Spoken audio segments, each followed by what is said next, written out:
All right. And just as we're getting going, I just wanted to say hello. For those who I haven't had an opportunity to meet, I'm Doug Slocum. I'm the state president of the Michigan Air and Space Forces Association. And thank you for joining us here tonight.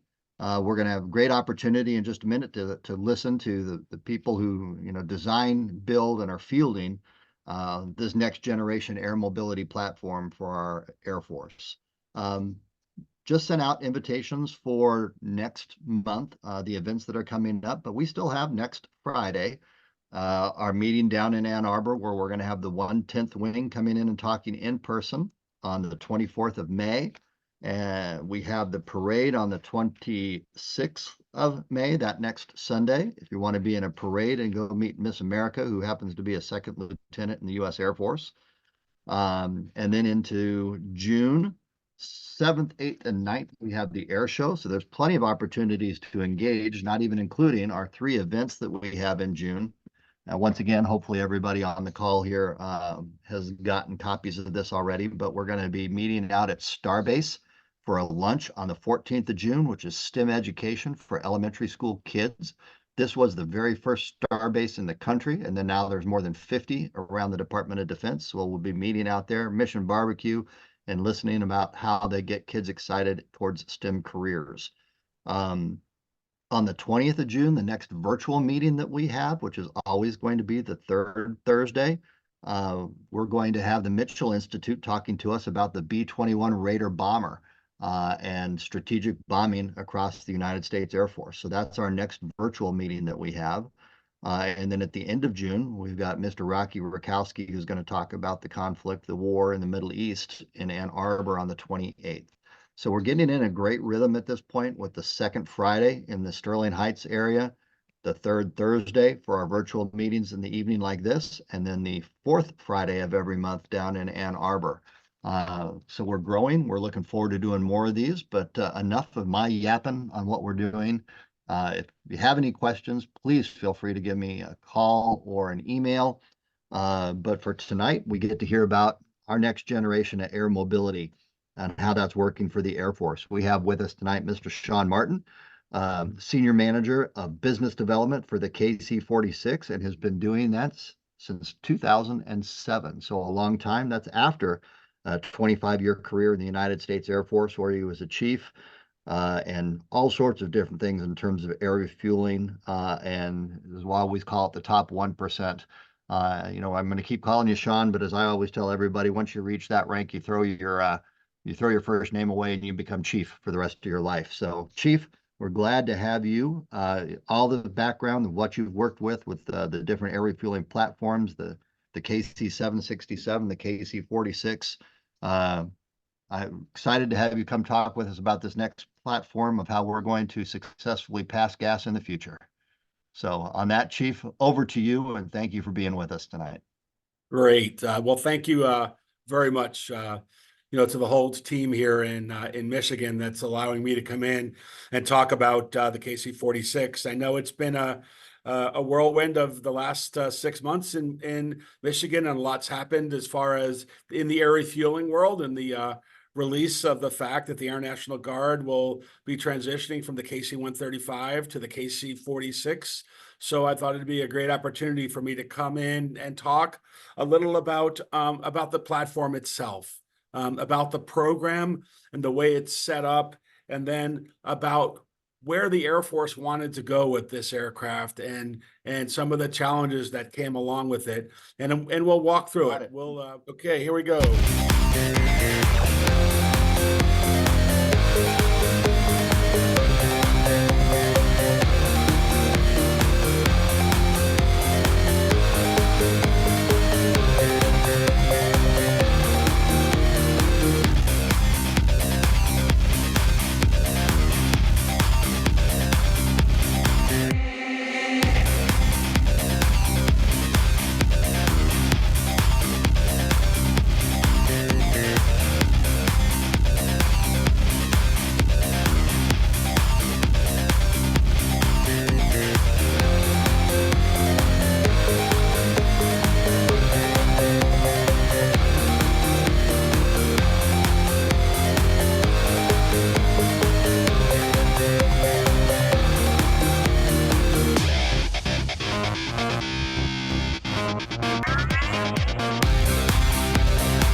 that's a good lead off into the discussion. Hopefully you could all hear me at this point about the aircraft and the fact that a couple things stand out the first time that you truly watch that video.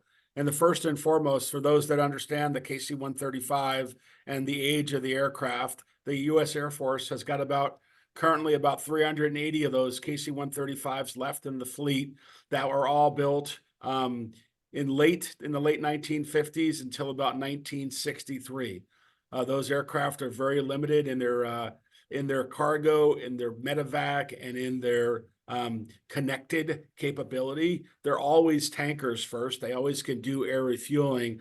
But really what the Air Force was looking for was an aircraft that would allow them to do the multi-mission set with it as we look at the tyranny of distance in the Pacific and know that we have limited airlift platforms available to be able to quickly move things in and out of the theater.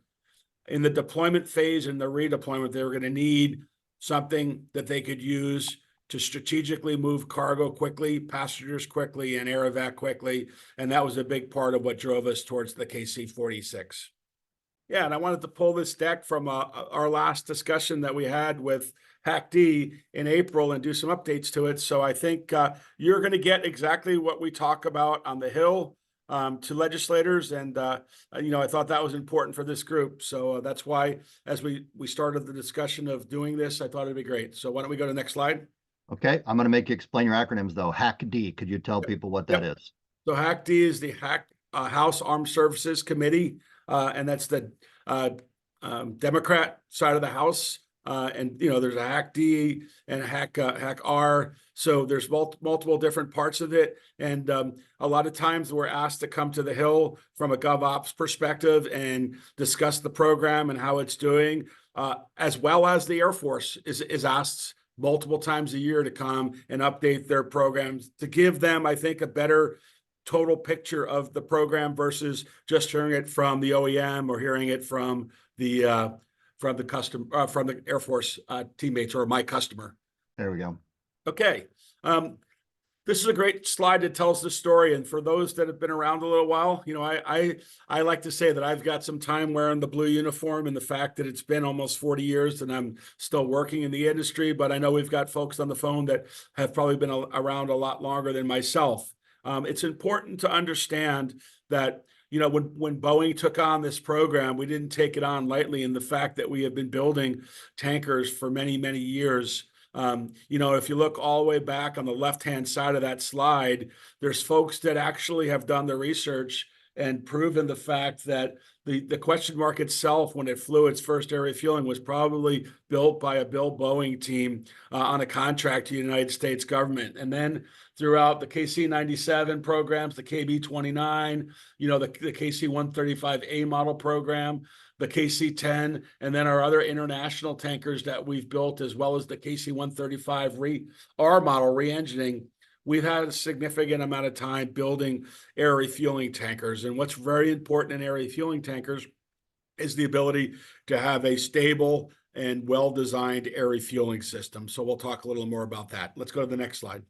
Okay, I will explain real quick. Question mark was the first tanker aircraft ever flown. So it's the name of a plane. He's not doing pronunciation on this here.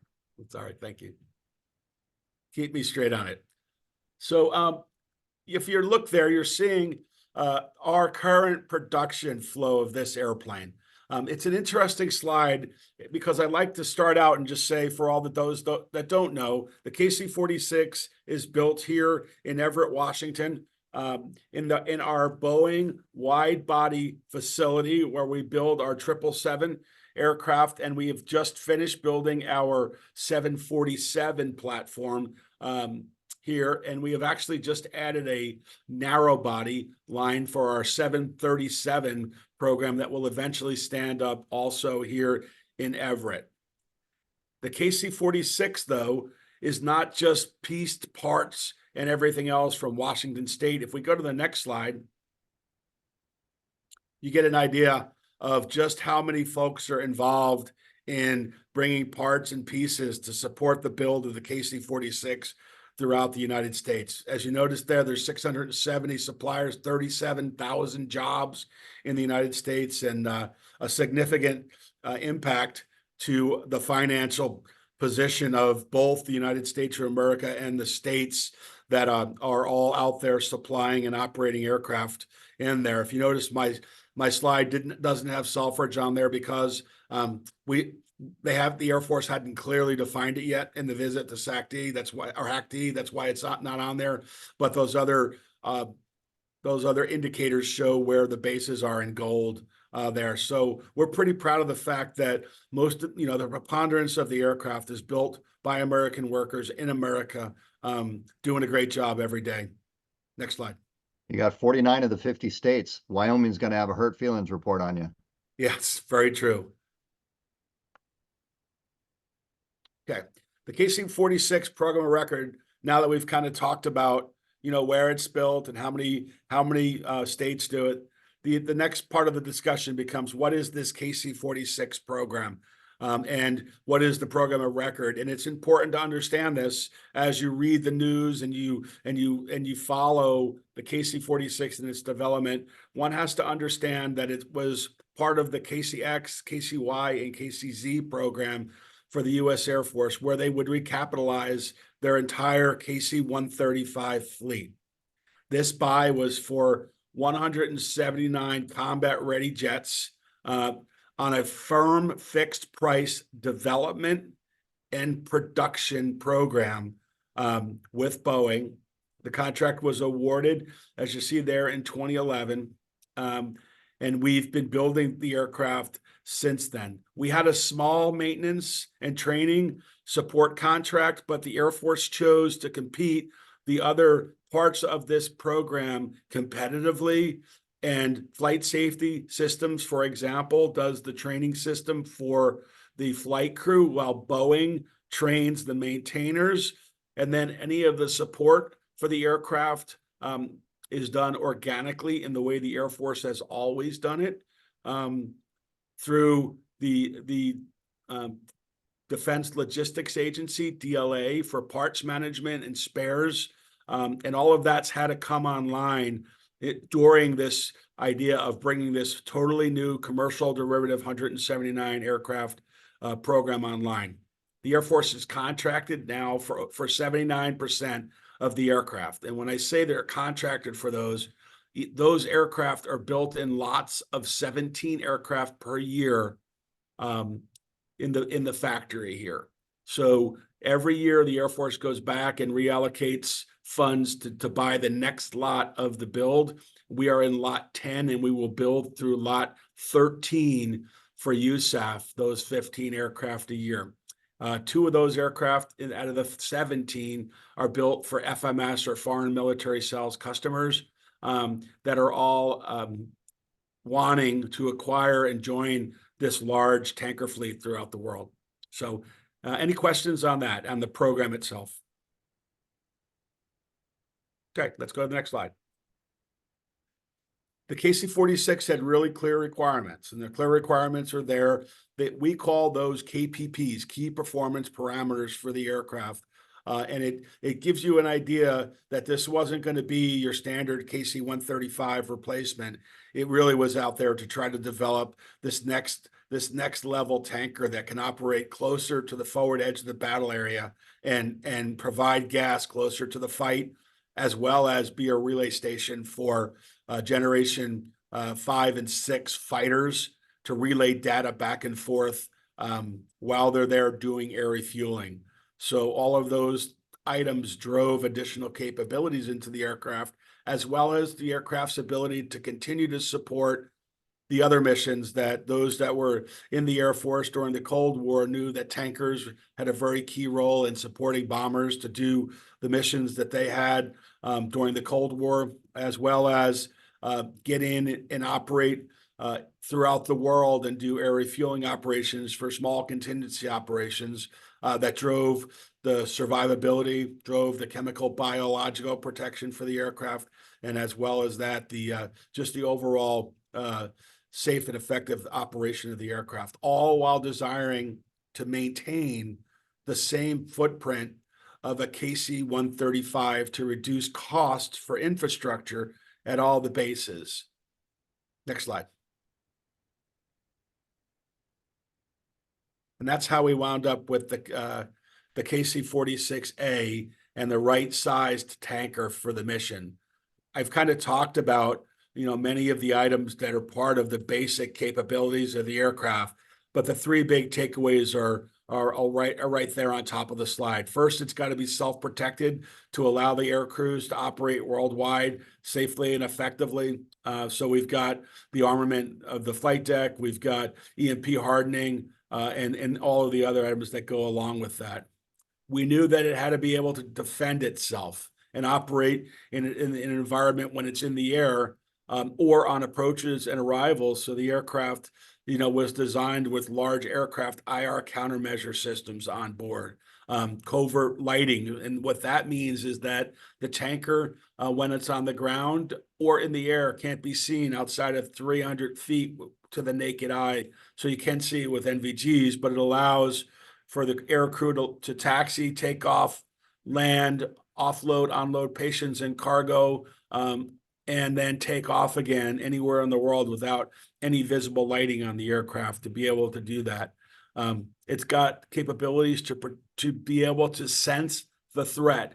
So what I mean by that, the radar warning receiver on the aircraft will tell the tanker where the threat is, and allow the tanker enough time to be able to turn away and do what's called a retrograde to escape the threat of a radar guided weapon. So we talked earlier about IR, infrared countermeasures for infrared weapons. This is about radar warning of radar guided missiles, and the tanker can generally see where those threats are and try to avoid them, as well as all of the other things you see there in the picture, starting from the front to the back, just a high level. If you look there, just on top of the airplane, every KC-46 has an air refueling receptacle on board that. Why is that important? That allows for every one of those aircraft to be multitasked, so that if, for some example, they're in the Pacific and they have extra gas and they're done with their mission, they can go to the next tanker in the line and offload the extra fuel into that tanker and recover to be turned quickly. It multiplies the number of booms in the air versus having to take off, fuel dump, and then take off again because you don't have any way to land overweight or have receivers to unload fuel. That's not significantly new, because the U.S. Air Force has had the KC-10, which the Air Force had 60 of those aircraft that were able to receive fuel. But remember, we talk about a direct replacement for the KC-135, and that's about, at that time, was 410 aircraft, and that of which 20 of those aircraft are air refuelable. All of the other aircraft are not air refuelable. So that was a big change for them. They also wanted the capability to use cameras, and we'll talk more about cameras later, to do air refueling. So you're not cutting up the airplane to put a boom pod in the back of the airplane. And you notice there in the picture that says air refueling operator station. That's where the operator flies on the aircraft.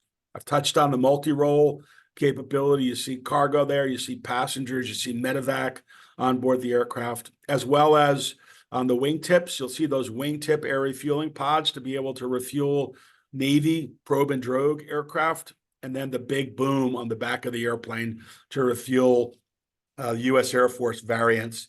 And then there's also, if you notice there, a drogue that kind of sticks out the back, a hose with a basket on it. That's just to indicate that every KC-46 has a boom and a centerline drogue system that you're looking at there.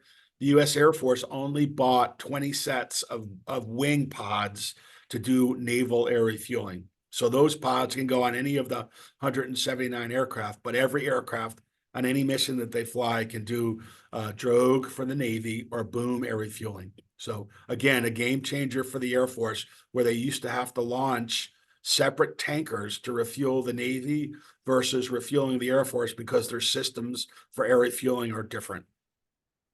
Okay, next slide. I show this picture to kind of give you an idea of where we were and where we are now. The bottom shows you the standard KC-135 boom operator laying in the boom pod, looking out the window. It looks rather archaic there. and not much has changed since in most cases, let's just say 1962 on the aircraft, and there haven't been a lot of mods to go into the back of the airplane and doing air refueling. There have been mods to upgrade the flight deck of the KC-135 to bring it into the ability to operate in the new FAA world that it has to operate in. But interestingly, many of those mods to the aircraft were added piece by piece to the aircraft, and it actually becomes a rather challenging flight deck to fly because of the fact that all of the systems aren't fully integrated, and you wind up having to develop workarounds in your capabilities on the flight deck to perform the task. You know, a great example that I always mention in discussions of it is anyone that's familiar with modern commercial aircraft know that modern commercial aircraft have auto throttles on board. And you take off and you set those auto throttles at a speed that you'd like, and that reduces the workload of the flight crew to do other things. The KC-135R model, even at the newest block level, does not have auto throttles. So the pilot team has to monitor throttles the entire flight. I know there's probably folks on here that are going, yeah, I did that my whole life there, Sean. That's nothing new. But as you look at increasing workload, that's greatly, when you look at the new modern flight deck that's fully integrated, all the alerting systems are built into those large displays there on the flight deck, 4 big primary displays, and then the dual interlocked yokes that allow for the pilot team to know what the aircraft position is at all times. And then the auto throttle system really makes for a very favorable operating condition. And there on the right, you see me actually sitting at the air refueling operator station many years ago when I was a lot younger. And I'm looking at an IR image of an F-16 with no lights on the tanker outside at all. So that gives us a lot of capability. And that's also a big reason of what drove towards the KC-46 was the ability to fly, fight, and win at night, with no lights on the aircraft anywhere in the world. So definitely a game changer. So next slide. Before we change, if you don't mind, I'm going to ask a quick question. How does the F-16 stay in position if you don't have the lights on? Because at least last time I was flying Vipers, you could not air refuel with goggles on. Yeah, well, that's what this airplane does. It gives you a game changer in the fact that all the air refueling light are NVIS compliant. So you can actually wear your nogs to do it. And the PDL lights for this aircraft were actually pilot director lights were actually redesigned to be COVID compliant. Yeah, COVID compliant. To be covert compliant and NVG friendly. So we've had significant receiver pilots behind the aircraft, and I haven't talked to a receiver pilot yet that hasn't loved being on the boom, whether it's in visual or in covert operations. Okay. So on top of that air refueling capability that it's got, we've talked about the multi-role. There's a good example of the difference of what the Air Force is getting. Although the airplane is very similar in size to a KC-135, it carries 3 times the amount of palletized cargo than a KC-135 can. It carries almost 4 times as many passengers, and then a significant change in aerovac capabilities for the Air Force. This slide's interesting when I talked earlier about the game-changing capability. When you think about your heavy lift airlift aircraft in the C-5 and the C-17 strategic airlift aircraft, when we move in and out of theater, and then during the contested period, things are different. And those wide body aircraft are needed to move rolling stock to and from the fight that's not already stored there. And we found over the last 15 years that the Air Force was having to allocate C-17s and C-5s, even in some cases, to do the strategic airlift portion of the mission. And what I mean by that is you still would want to use your tactical airlift, C-130s, your C-17 to move in and out of that contested environment, right? To get the patients, the passengers, and the cargo out of that. But Ramstein Air Base, for example, in Germany during the operations in Afghanistan and Iraq became kind of the staging location to move patients back to the United States. And they were using C-17s and C-5s to do that when the KC-46 goal of this airplane is to carry 54 of those litter stanchions directly to any hospital airfield in the United States, to either DC or to Travis Air Force Base or to Texas direct, and not have to land anywhere else along the way carrying those patients.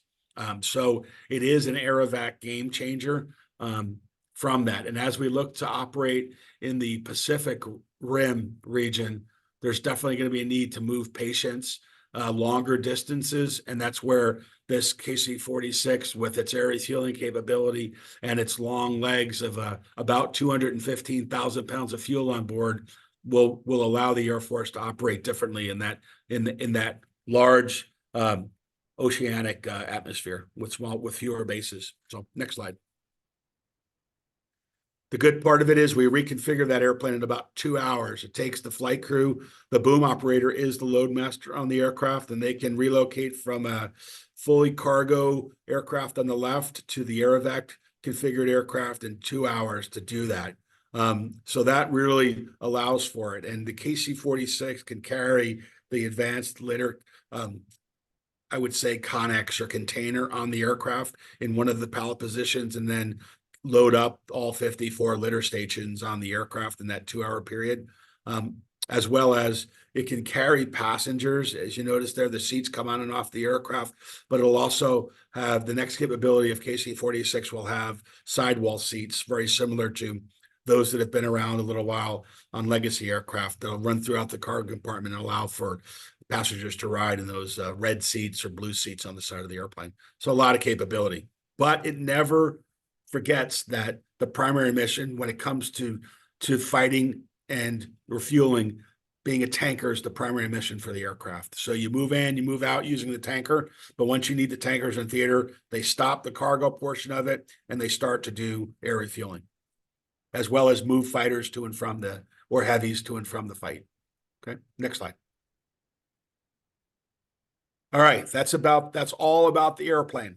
Now let's talk a little about kind of the journey that U.S. Air Force has been on and what we're doing with them every day to stand things up. This is a good depiction of the great work that the Air Force has done since we started delivering the aircraft in 2019.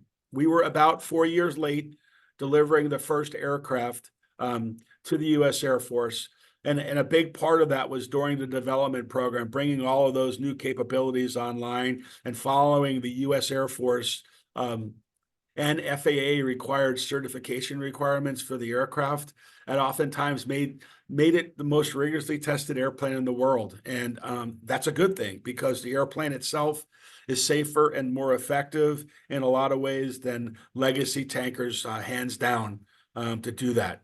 You always hear a lot about the KC-46 having challenges and how great the KC-135 or the KC-10 is, but people oftentimes forget that the airplane has been out for 5 years, not for 50 years, and worked through all the challenges on the aircraft. So we're getting there. We're working on it. I like this slide because it shows you that we've stood up 6 main operating bases, and we're standing up more, as well as the 2 international countries that are gaining that. And the Air Force has had to figure out the logistics system to support all of those bases. And that's why you're not seeing the airplane broadly used internationally, because they're really trying to build up the capability right now just to support the aircraft in the United States as they build their spares and their deployment kits to be able to deploy the aircraft downrange. You will start to hear in the very near future that the KC-46 will be tasked for the first time ever to support operations in the Middle East, 365 days a year, doing air refueling missions. And that's up to the Air Force, but that you will hear that announcement very soon. And that's because they needed time to build up the infrastructure to be able to support the aircraft around the world. And there's Selfridge up there. I didn't forget it, so I just thought I'd show you. It's on the chart. We're ready to do it. We're just waiting for the Air Force to tell us when in those 3 new bases you see in light blue, how the flow will go for those bases. What we have seen is a little bit of extra information is we haven't, early on, we saw bases get filled. Aircraft 1 through 12 went to Pease Air Force Base and they got their 12 aircraft. When we stood up McConnell, they stood up 2 squadrons there of 12 aircraft per squadron. And they got them pretty much in flow.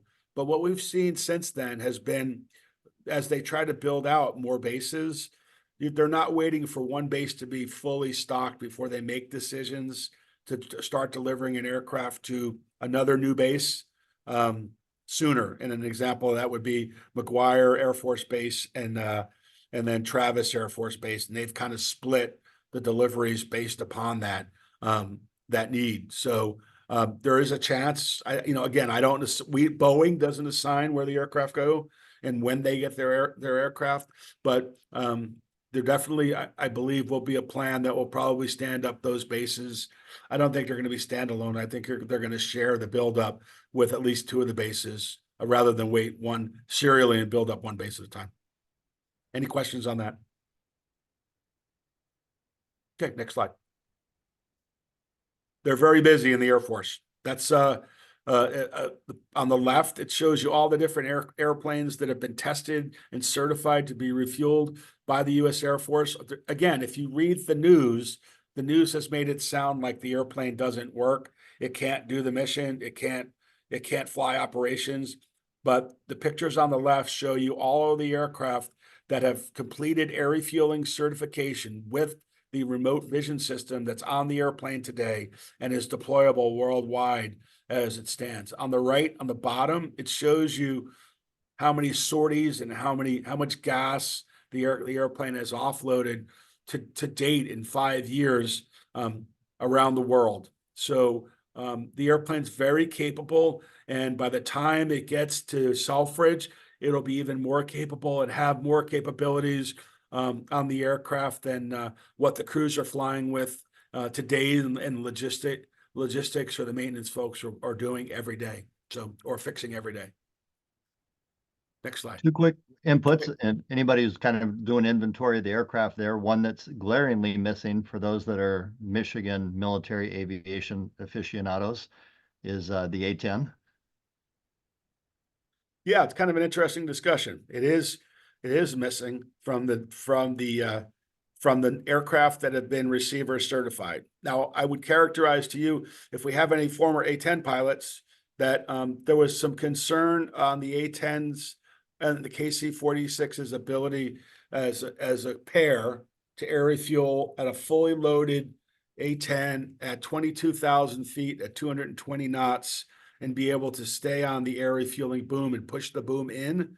And that created a challenge for us on the program in being able to do that air refueling point safely and effectively. And the Air Force and the A-10 community decided that they didn't want to accept the risk in the near term of having crews out doing that, and have since contracted with Boeing to redesign a portion of the boom to allow that to be more friendly.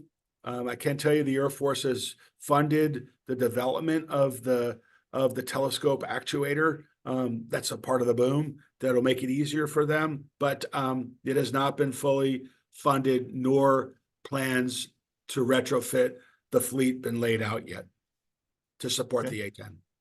Yeah, A-10's a low slower, and it's a tough one to air refuel because even the KC-135 has to drop flaps and everything to try and do that. But the other one for everybody who attended last week with the briefing from Colonel Gonier on the F-117, if you look in the upper right part of that, awaiting clearance, the F-117A, the Nighthawk. Yeah. So that's what kind of gives you an idea. We went out and did about 12 sorties at Edwards with the aircraft and the F-117 as aggressors to be able to get certified, and the aircraft performed very, very well. The combination of the pairing is good. It's really in the about 3-month review of data to ensure it's safe and effective, but I'm not anticipating any challenges with that. And if you look there, the E-2 Hawkeye, or the aircraft that lands on the platform that's got a turboprop, is the current airplane they're testing. And they're doing that at Seymour Johnson Air Force Base with the Navy currently out in Virginia. So a lot going on there with the aircraft. Fantastic. Yeah. Ready next? Yeah, sure. Okay, this is where we're going. Those that follow the Air Force know that enhanced battle space awareness is important. So we're building on the systems we have on board the aircraft. We're upgrading the combat communications on the aircraft to support the 5th and 6th generations through the Pegasus Combat Capability Block 1 upgrade, which is called PC2, that's been funded for the airplane, as well as tying the KC-46 in as the backbone for data relay for the advanced battle management system that will support manned and unmanned teaming, as well as the link, over the Pacific. Since we're going to need to have a lot of tankers airborne, having the relay capability of the tankers will be a great mission enabler. We're also looking with our air refueling community to continue to develop our autonomous air refueling capability, or remove the boom operator from flying the boom on the aircraft and using the cameras and AI to be able to perform air refueling. That's not new for us at the Boeing company. We've never really had a requirement with the USAF to bring that forward. So we've been demonstrating it for them. In the last year, we've probably made over 300 contacts with the system just to prove it out for the Air Force. And we believe it'll be a requirement in the KCY competition or the KCY program that's upcoming here in the near term. Okay, next slide. This slide says it all. General Minahan, who's the commander of the AMC, he came up with the term China, China, China as his three big fears, for Air Mobility Command. And it's been echoed throughout the Air Force, all the way up to the Chief of Staff of the Air Force and the Secretary of the Air Force. When asked, their concerns are China, China, China.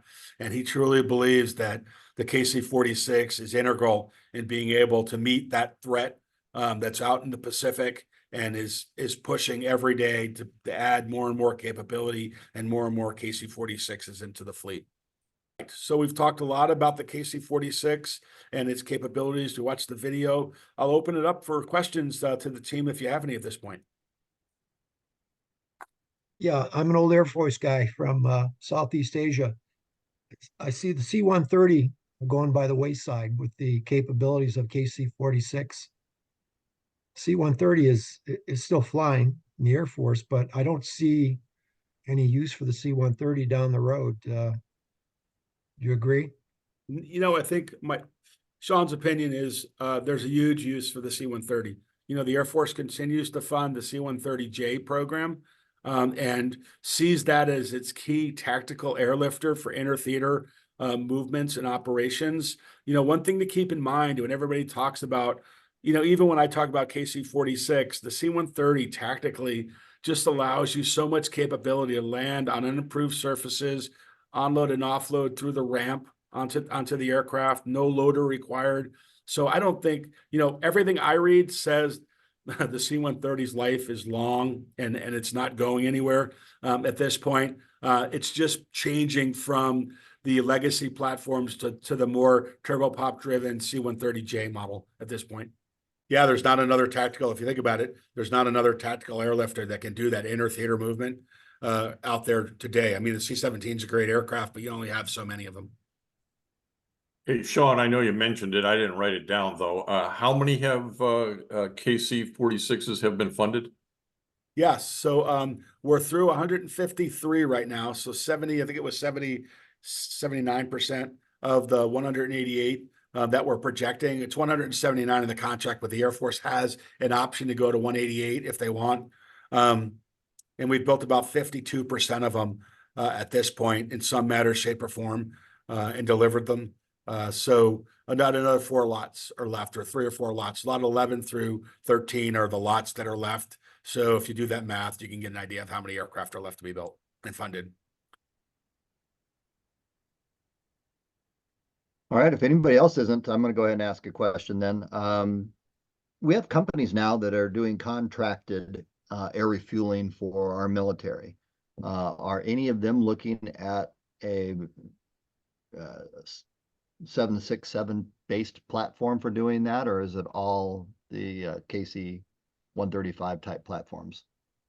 So there are folks that are emerging that we're seeing in the market that want to enter the market as commercial air refueling platforms.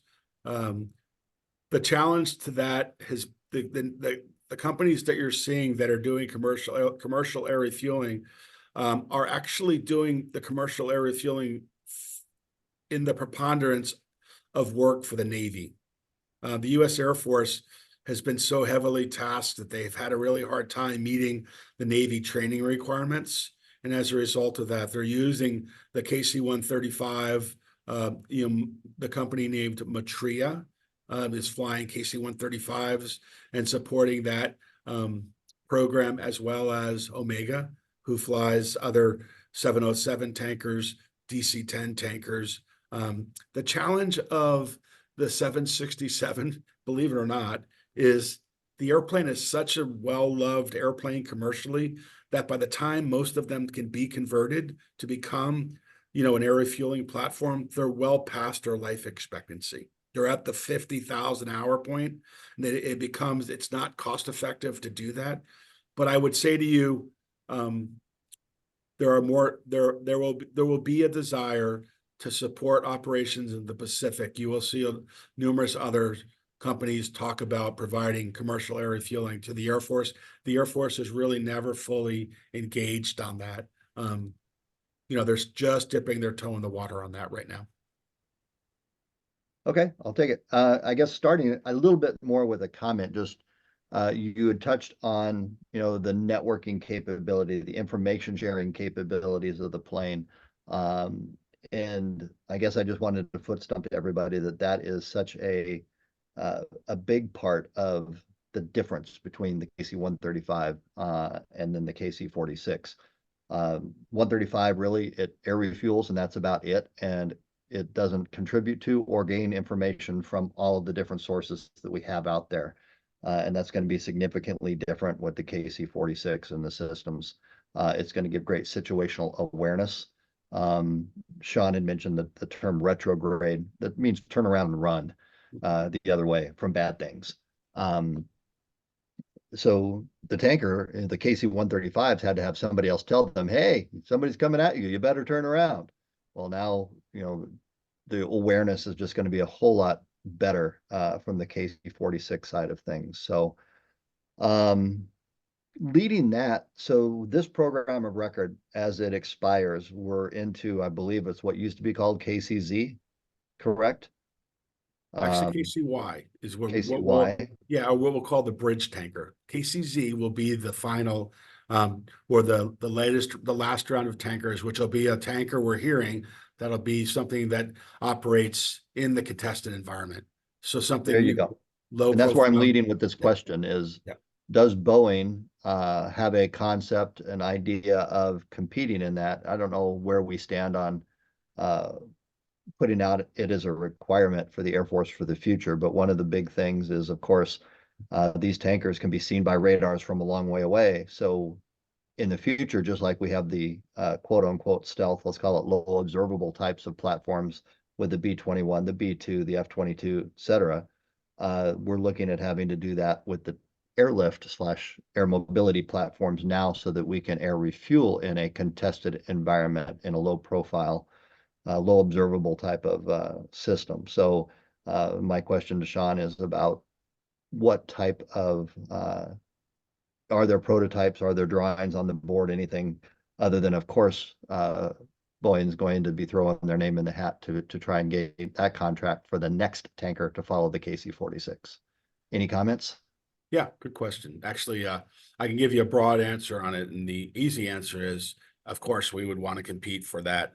The Air Force is going down the road of two different programs at this point. It's called NGAS and NGAL, or Next Generation Air Refueling System, and then the Next Generation Airlift aircraft. Those two programs are in the analysis of alternatives phase right now for the U.S. government as they try to figure out what's out there. But more importantly, what the Air Force is doing I think right now is going through a requirement study to really determine what the requirement is and what those aircraft will need to be able to do and how close they'll need to operate. And as a result of that, that'll drive, what the configuration and how those aircraft operate for the OEMs to build to. And so kind of where I'm going on that, when I talked earlier about, autonomous air refueling, there are those that are out there that believe that on top of the low profile tanker that's out there operating, is it going to have a crew on board? Question mark. Will it be fully autonomous and move forward? We call that shuttle tanking. We're developing that concept right now, what we call man-under-man teaming, where the tanker, the KC-46 would take off with his 4 chicks in tow, and the tanker would fill those 4 chicks up, and then those low observable unmanned vehicles will go out in front and carry the gas for the fighters that join on them as they move forward. So there's a lot of studies going on right now, but of course Boeing would be very interested and focused on trying to maintain and continue to be the leader in building tankers, if you know what I mean. Okay. And, just dovetailing on that real quick, I want to give our, everybody attending here a chance to ask, but the Navy, of course, don't quote me on this, I believe it's the MQ-25, the drone, if you will, tanker, flying off of aircraft carriers. Is Air Force showing any interest in going that route at all, or just through the AI-assisted type of air refueling systems on current type platforms? No, I think they're very focused on that future capability of the autonomous air refueling being able to be bought onto an unmanned platform, and then the system being able to do it through AI on the unmanned platform. Remember, the Navy refuels with the hose and drogue system, where the boom is how the Air Force entire fleet is built to air refuel. So as they look at this, they'd either have to change, right, the systems and make them all probe and drogue, which probably is not in the budget. But what is in the budget is to develop unmanned platforms that can to move out forward in the fight and do the air refueling mission without crews on the airplane. So yes, I would say the Air Force is very focused on developing some form of either a manned low profile platform or an unmanned low profile platform that can do the air refueling task or its boom receivers. Okay. And just an input while we're talking here, just for everybody's edification. Yeah, I mean, the difference between our services and why we need to be much more integrated between the Navy, Air Force, Marines, et cetera. You heard one is we use different air refueling systems. Now, there's reasons that we do, but the fact is they are completely different. The probe and drogue, it just goes out there and you plug into it. Not as high of a flow rate, which is one of the reasons the differences between that and the boom. But even the chaff and flare systems, the expendables on the airplanes, the Navy's around, the Air Forces are square. We're to that level of absurdity still of lack of interoperability between our systems and everything. So we can just hope that in the future that we can design things that work inter-service much better as we go forward, and hopefully someday as we get the future going, that we're going to be able to come up with one air refueling system then for the planes, for whatever systems in the future. But what other questions do we have from everybody? We got maximum of about 5 minutes left. I want to be a good steward of everyone's time, but I also want to get a chance to answer your questions. So fire away. Hey, Sean, you mentioned the crew. Would you talk about the crew necessary for the KC-46? Size, experience, technical expertise. Yeah, so the current U.S. Air Force requirement for the aircraft is a 3-person crew for combat operations, 2 pilots and a boom operator, and then the expanded crew for cargo, passenger, and then expanded operations duty-wise is 3 pilots and 2 boom operators on board. They have flying crew chiefs. They do fly with 2 crew chiefs when they deploy from home station. So the aircrew footprint is pretty small when you think about it. And the fact that they leave home with 5 crew members on board the aircraft, is the fairly large aircraft. The airplane is operated similarly to that of a commercial aircraft. And what I mean by that is the when I flew KC-135s, because of the age of the aircraft, there was the desire to be able to operate the aircraft to the point of where you're on battery power to be able to continue to do the mission, drove a significant level of technical adequacy and knowledge in the aircraft to do that. Again, if there's a benefit of modern aircraft that are FAA certified, the redundancies that are required to be built into the aircraft significantly reduce the need to develop the workarounds to do that, because when systems fail, they automatically recover.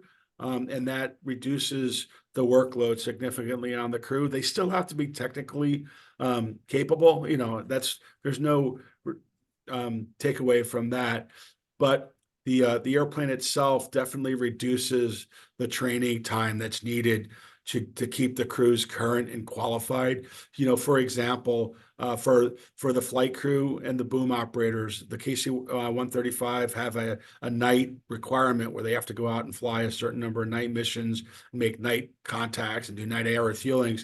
The Air Force has lifted all of those requirements for KC-46 because the systems allow the crew to pretty much be in daylight or be very, very informed while they're performing the operation through the situational awareness system and TCAS as to receiver position, and then the air refueling. So those kind of things drive down that capability and the training requirements that are there. And by the time, example, I think when Salford gets their aircraft, they traditionally have put a simulator at every base they've stood up. And I would say they'll probably be performing significantly more training in the sims than they are in the aircraft. The sims have lagged a little bit coming online, and that'll reduce the amount of money the Air Force has to spend in their O&M budget to fly and operate the aircraft and keep folks trained. Hope that answers your question. Yeah. O&M is operations and maintenance, by the way, for what it's worth. And you touched on it right there because it was a question I think sent just to me in the chat, and you somewhat answered it in saying it's up to the Air Force. But do you know when the first tanker is scheduled to come to Selfridge? I don't. I actually was looking at that recently, in the fact that the Air Force has restructured how they're doing the aircraft, and that's why I touched on it kind of the way I did. The Air Force original plan was 12 aircraft per base for the single wing, squadron bases, and they have since changed that. So any questions on that probably has to go to the Air Force for the answer, because now they're delivering 2 here, 2 there, 2 at other locations. So I think that's changed. I would have said 29, 28 timeframe off the top of my head, but I think that's changed. Okay, well, that's what I had heard originally too, but Yeah. I've not seen anything firm on that one, that it was quite a few years away. Yeah. And like he said, it's up to the Air Force where they ultimately decide to put things and all. But last I had heard, it was still sitting at 12 also. Yeah, that's the number. It is 12 that we know that's PAA right now.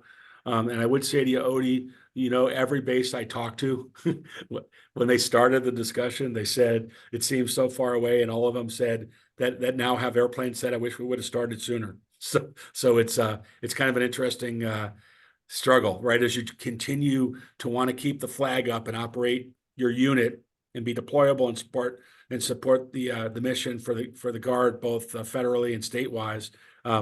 You got to cut the cord at some point and start to transition, because it is a transition. It's not as hard for the flight crew, but there is a transition for the maintenance and logistics, the changeover. And as you touched on it better than me, the comms capability and its connectedness, and the back shops and the people that deal with comm that KC-135 units have never had to worry about. Okay. All right. Well, we're at an hour. I'm going to give one last chance. Anybody have the last question they'd like to throw out from the group? I have a question for Sean. Sean, Yeah. my late husband was a KC-135 pilot in the Vietnam War. And I remember Charles telling me that the KC-135 was the military version of the 70, which he flew at Pan Am after leaving the Air Force. Are there any plans to make that KC-46 into a commercial version? Is there any interest? You know, it's funny that you mentioned that. And I'll give you the rest of the story. Your husband was profoundly correct. Actually, the KC-46, or I'm sorry, the KC-135 was first built by Boeing as what we called the Dash 80 at the Boeing company, which was being developed and built for the U.S. Air Force to be a subsonic but air refueling tanker that could refuel the B-52 and the B-57, or B-47 and B-57 in that time frame. Also, they saw it as the dream, like you talked about, and the Dash 80 didn't sell well. And there's a gentleman named Chuck Johnson, if you've ever heard that name, that took the airplane during one of the sea air shows here in Seattle that flew over Lake Washington and did a barrel roll of the airplane to prove its safety and its capability to the chairman of the board of Pan Am, who bought the aircraft and changed the wingspan and developed the first 707. So your husband was 100% correct in that. The even more interesting part of it is this is the opposite in the fact that the Air Force wanted to buy a commercial derivative aircraft that's already been built. So this airplane comes from the 767-400 aircraft, which was a traditional passenger aircraft that flew for about 20 years already. Although the structure and the airplane itself is significantly different, its baseline type cert comes from the 767-400. So we won't be building a commercial variant based upon the KC-46. So you'll probably see the next tanker come from some other platform that we built already, a 777 or 787. I don't know that we'll go back and build a specifically built tanker, or that will become an airliner. Over. Thank you, Sean. I really enjoyed your presentation tonight. You're welcome. Fantastic. And yes, Sean, we do appreciate you coming in and talking with us. Like I said, this is a high interest in the area here, what's going on with Selfridge in the future. Great information. And once again, not only are we going to hear it tonight, but we'll have the recording that we can share with others. So thank you so much for giving us that insight and that perspective, and all from the folks there at Boeing. Well, thank you. Like I said, I'm very glad. I'm very proud of the job that our Boeing employees do every day to come to work, and no one comes to work to not do a good job at Boeing. So we appreciate the time and the effort that all you as taxpayers put in. And as retirees, a big group of you here, thank you very much for your service, and look forward to talking to you all again. So thank you very much. Well, and hopefully we'll see you at the displays at the AFA conferences here in the near future. I'll see you at AFA Cyber. I'll be there. Come on All by right. the booth. Fantastic. I'll see right. you there. Bye. All right, everyone. Thank you so much. If you have any follow-up questions or anything like that, feel free to get in touch with me. But once again, a big round of applause for Sean and everybody at Boeing, for your service to our country and then continued service in making sure that we are equipped to be the finest, most dominant Air Force in the world. Thank you so much. Everyone, have a fantastic evening.